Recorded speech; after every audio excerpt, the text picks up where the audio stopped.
Now, residents in Shierhampton will be using the traditional practice of wassailing this weekend in a bid to stop an area of green space from being sold off. The Daisy Field, which runs alongside the Portway, is under threat of development under Council's Parks and Green Spaces strategy. Well, Caroline Penny has organised the wassail, and she joins us in the studio along with Charlotte Leslie, who's a prospective Conservative parliamentary candidate for Bristol North West. Good morning to both. Morning, Steve.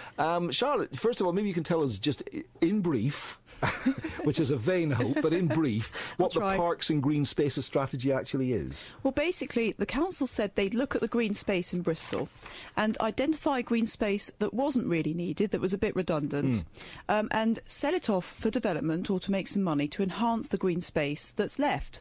Now, that all sounds really sensible and fine, and, you know, in many cases it is. But some of the land that they have earmarked as possible development land is land that's of really very high value to the community.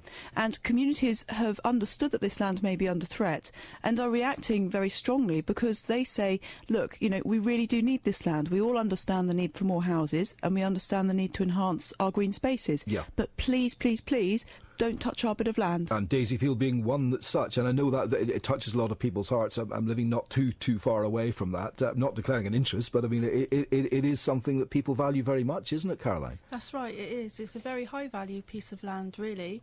It has lots of wild plants on it. They've recently planted new saplings.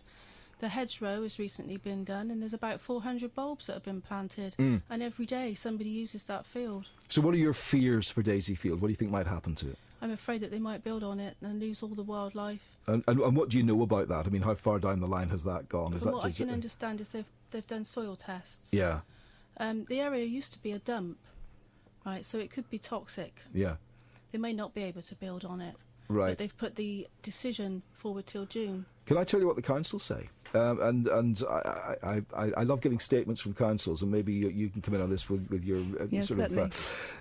thoughts. But the strategy sets, this is the Green Space Strategy, sets new standards of policies for significantly improving the city's open spaces. Couldn't get them to talk, but Caroline, tell me if this helps you in your thinking. Area green space plans are work in progress, and no decision will be made until the proposals that might be made until after a full public consultation has been held, currently planned for June, fair enough. 14 area green space plans that consider public accessible space across Bristol will be launched for comment.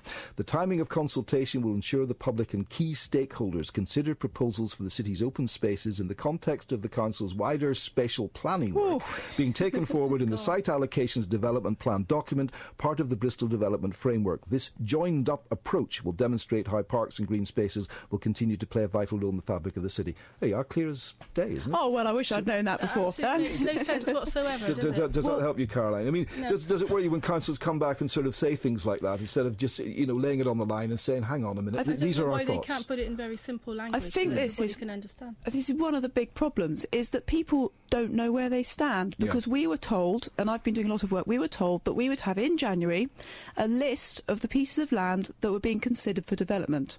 And when I was campaigning with all the residents who've been brilliant in this, campaigning to save the lamplighters' land, the council kept saying to me, don't worry, you know, there's no real plans, you're going to know in January. Now suddenly they say, oh no, by the way, it's going to be June. Now, if it's joined up thinking, why didn't they know in January or in December that it was going to be in June? And people say, look, we feel that something's going on, and if the council, I understand that the council has difficult decisions to make. We've got to bear in mind a bit of NIMBYism here as well. You know, that the developments are very often, people who are complaining are sitting in a development themselves, you know, that's been on you know, green space or whatever it happens to be, Caroline. I mean, is there an element of that there? I mean, perhaps there should be development on Daisyfield, shouldn't there? No. Why not? At all, because the community really like the field and they don't want to lose it. But of course they like the field. But come on, but I think, I mean, really, just being devil's advocate on that, because the council aren't here to put their case, you know, couldn't anybody say that we're overlooking nice green fields, we don't want houses built there? Well, no, it's not that. The community actually use the field. Yeah. And people have been very understanding. What I think really, really rubs is that the Robin Cousins Centre is lying empty still.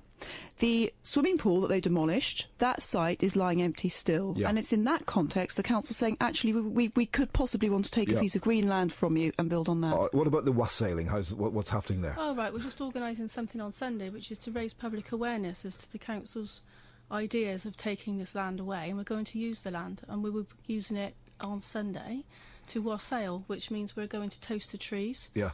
We're going to have cider, apple juice, bobbing apples. Yeah, you're going down, Charlotte? Got Morrisman. I am going down. I have to say, Caroline has been absolutely brilliant in actually organising this, and it's just indication. Councils talk about community cohesion and all this, and it's brilliantly valuable. When there is an example of it, it seems to Well, I'll come tell to you nothing. what, we'd like to get a bit of joined-up talking from the council rather than this statement, but thank you both very much indeed. We'll see what we can suss out. Thanks for coming in. Caroline, thanks a lot.